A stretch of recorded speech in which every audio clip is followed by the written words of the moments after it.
pelajaran bahasa Indonesia mengenai berdebat secara santun, materi yang baru yang akan kita bahas pada pembicaraan kali ini yaitu mengenai KD 312, yaitu menghubungkan permasalahan, isu, sudut pandang, dan argumen beberapa pihak dan simpulan dari debat untuk menemukan esensi dari debat. Kemudian part 12 yaitu mengonstruksi permasalahan, isu, sudut pandang, dan argumen beberapa pihak dan simpulan dari debat secara lisan untuk menunjukkan esensi dari debat. Ini adalah KD-KD yang akan kita pelajari. Ini masih dalam KD 312, nanti ada KD 313 pada 2 materi yang akan datang. Anak-anak sekalian, tujuan pembelajaran pada sesi kali ini yaitu setelah kalian membaca, mencermati isi materi, kemudian berlatih, kalian diharapkan dapat menganalisis isi, sistematika, dan kebahasan sebuah debat dengan jujur, penuh rasa ingin tahu, bertanggung jawab, dan responsif. Ya, sebelumnya akan ditampilkan dulu motivasi kalian supaya kalian semangat. Yang disampaikan oleh Malcolm X, ini adalah tokoh kulit hitam ternama dari Amerika. Dia mengatakan bahwa pendidikan adalah tiket ke masa depan. Hari esok dimiliki oleh orang-orang yang mempersiapkan dirinya sejak hari ini. Kalau diambil dalam sebuah kesimpulan bahwa masa depan itu adalah masanya orang-orang yang mempersiapkan sejak hari ini. Jadi persiapkan apa yang ingin kalian capai di masa yang akan datang sejak hari ini. Oke? Mari kita lanjutkan pada sesi materi berikutnya. Debat merupakan pertentangan argumentasi. Maksudnya adalah mempertentangkan sebuah pandangan, mempertentangkan sebuah argumentasi, mempertentangkan sebuah pendapat. Tentunya pendapat-pendapat tersebut harus yang sesuai dan bisa dipertanggungjawabkan. Sebenarnya tujuannya adalah untuk mengeksplorasi alasan-alasan. Maksudnya adalah untuk menggali potensi-potensi yang ada di dalam dirinya yang bisa memperkaya tentang argumentasi tersebut. Kemudian, agar alasan tersebut dapat dimengerti secara persuasif. Artinya, agar alasan tersebut dimengerti oleh masyarakat dengan sebuah persuasif. Artinya, penyampaian yang bersifat persuasif, yaitu mengajak, menghimbau, dan sebagainya. Oke? Nah, dari penyampaian secara persuasif ini nanti diharapkan bisa menyampaikan argumentasi dengan kemampuan komunikasi yang baik. Artinya bahwa komunikasi yang baik itu berkaitan erat dengan kemampuan dalam menyampaikan sebuah alasan-alasan dan pandangan-pandangan. Kita lanjutkan. Format debat itu ada beberapa macam. Yang di sini adalah format debat Karl Popper, karena dia adalah seorang tokoh ilmuwan. Dia menciptakan sebuah debat model seperti ini. Jadi di sini ada A1, A2, A3, ada N1, N2, N3, yang ini afirmasi, yang ini adalah non-afirmasi. Artinya yang ini adalah yang pro, yang ini adalah yang penentang. Ketika A1 ini maju ke depan, kemudian menyampaikan pandangan-pandangannya, ya selama biasanya ditentukan waktunya, kemudian dia yang N1 ini akan menyampaikan pandangan-pandangan juga yang tidak sejalan dengan A1. Ya. Kemudian setelah selesai dilanjutkan dengan A2, dia maju kemudian menyampaikan pandangannya, memperkuat pendapat A1. Setelah selesai, kemudian N2 akan juga menyampaikan pandangannya dan memperkuat apa yang disampaikan oleh N1. Ya. Kemudian setelah itu berikutnya adalah A3. Dia ke podium menyampaikan pandangannya, tapi pandangannya berupa kesimpulan. Ya, kesimpulan apa yang disampaikan oleh A1 dan A2.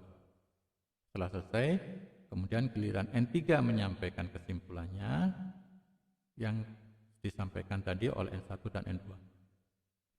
Kemudian di sini adalah ada jurado. Jurado ini juri, ya, atau disebut dengan moderator. Tugasnya adalah untuk memandu tentang tata cara mengatur sesi dan waktu dalam perdebatan. Ya, jadi yang berkuasa terhadap jalannya debat adalah juri atau moderator. Kita lanjutkan.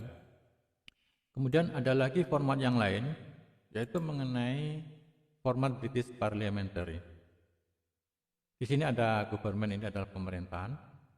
Di sini ada oposisi. Nah, format seperti ini sangat sering dipakai di parlemen Inggris. Nah, pihak government dan opposition ini saling bertentangan. Ya, jadi ada Prime Minister, Deputy Prime Minister, ada Member of the Government, ada Government Right. Kemudian di sini ada posisi, ada Leader of Opposition, Deputy Leader of the Opposition, ada Member of the Opposition, dan Opposition Whip.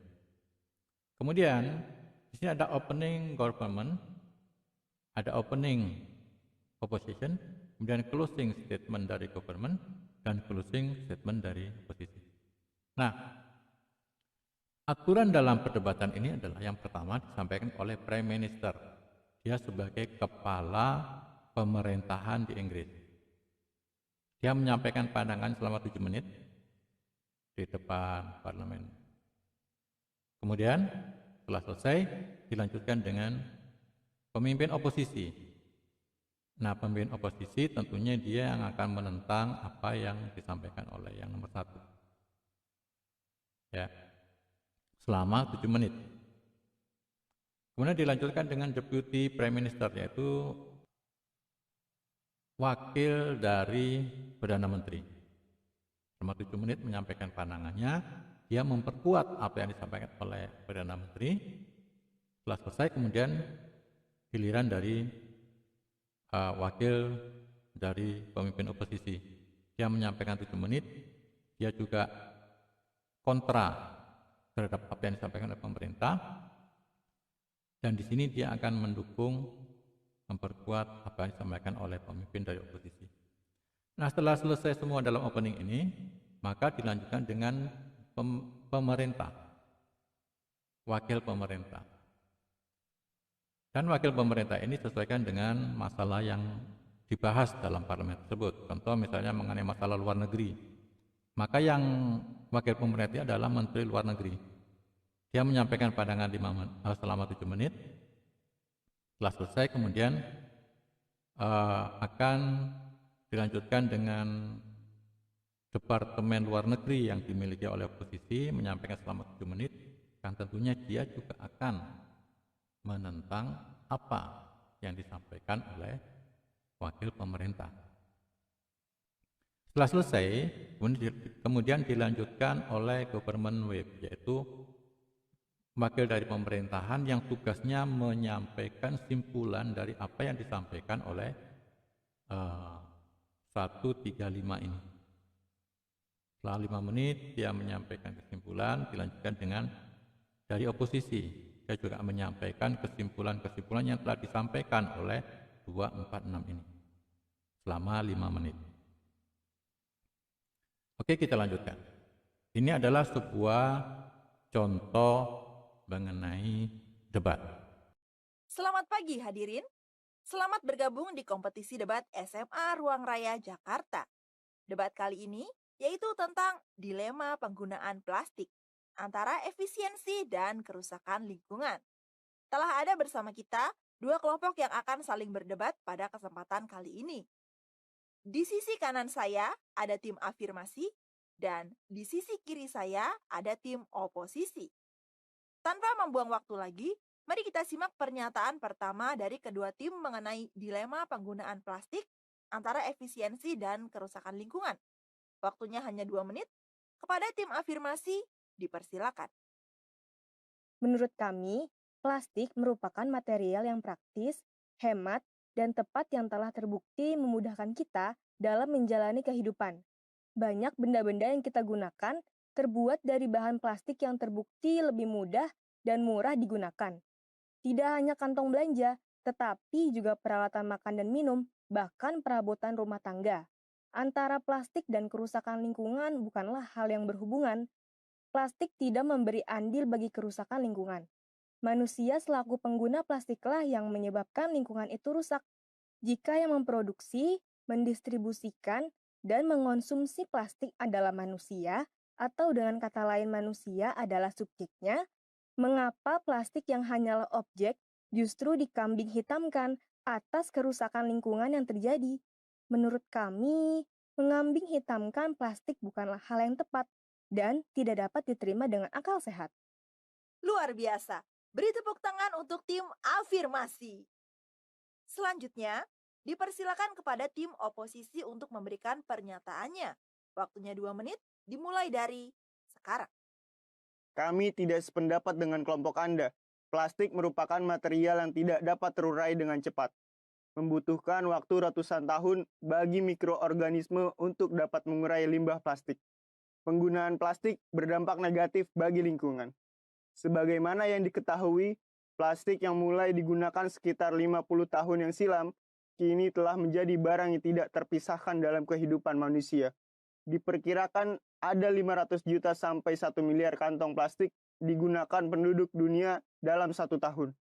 Ini berarti ada sekitar 1 juta kantong plastik per menit. Untuk membuatnya, diperlukan 12 juta barel minyak dan 14 juta pohon ditebang per tahunnya. Jika seperti itu, tidak selayaknya penggunaan plastik tetap dipertahankan. Harus ada alternatif lain untuk menggantikan plastik demi keberlanjutan lingkungan. Bagaimana dengan tim afirmasi? Apakah ada tanggapan? Kami tetap pada pendapat kami, bahwa ditinjau dari segi efisiensi dan ekonomi, plastik merupakan material yang mempermudah kehidupan. Perihal sampah yang ditimbulkan akibat plastik, dapat dicanangkan program 3R, yaitu reduce, reuse, dan recycle.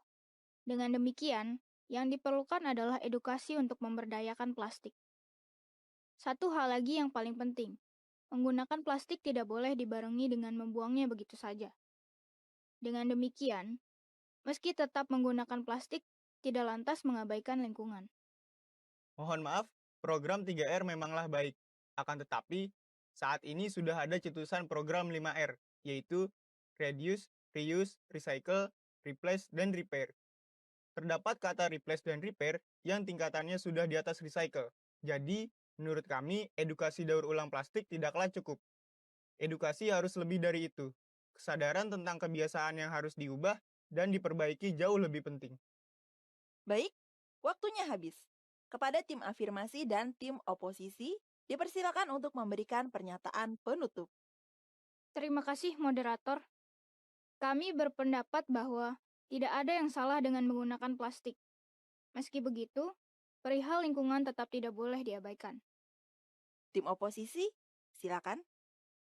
Menurut kami, membangun kesadaran masyarakat tentang pentingnya menjaga lingkungan dapat dimulai dari mengganti penggunaan plastik. Kalau kesadaran sudah terbentuk, selanjutnya dapat muncul inovasi-inovasi untuk menemukan produk penggantinya yang lebih ramah lingkungan. Luar biasa. Beri tepuk tangan untuk kedua tim. Pemirsa, menggunakan plastik atau menggantinya memang merupakan pilihan kita. Namun, berbicara soal lingkungan, jika bukan kita yang peduli, lalu siapa lagi? Anda yang menentukan.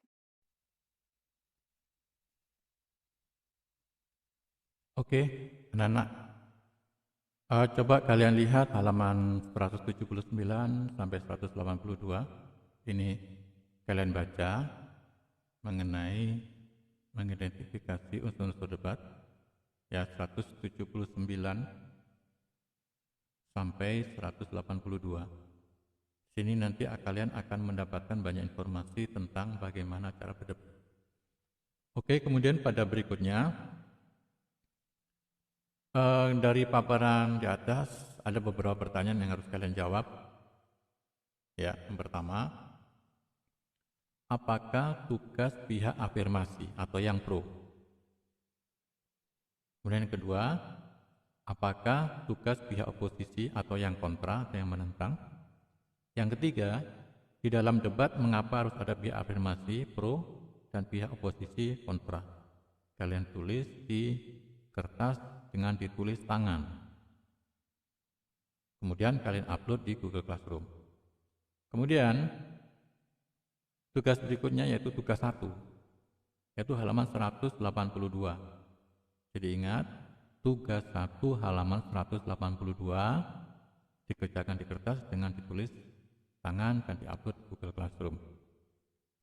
Oke anak-anak, dari kesimpulan apa yang telah dipaparkan tadi, dapat disimpulkan bahwa debat itu artinya adalah menyampaikan gagasan, argumentasi, ya, atau pendapat yang saling bertentangan dengan pihak-pihak yang lain.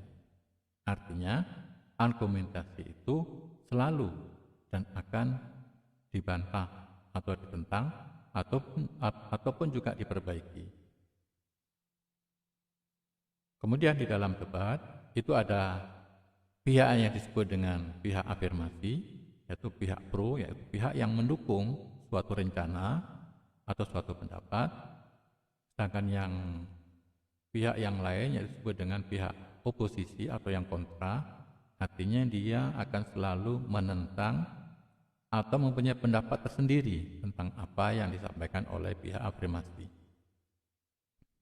Kemudian yang berikutnya adalah di dalam debat ada beberapa macam model debat, yaitu menurut Karl Popper dan menurut British Parliamentary.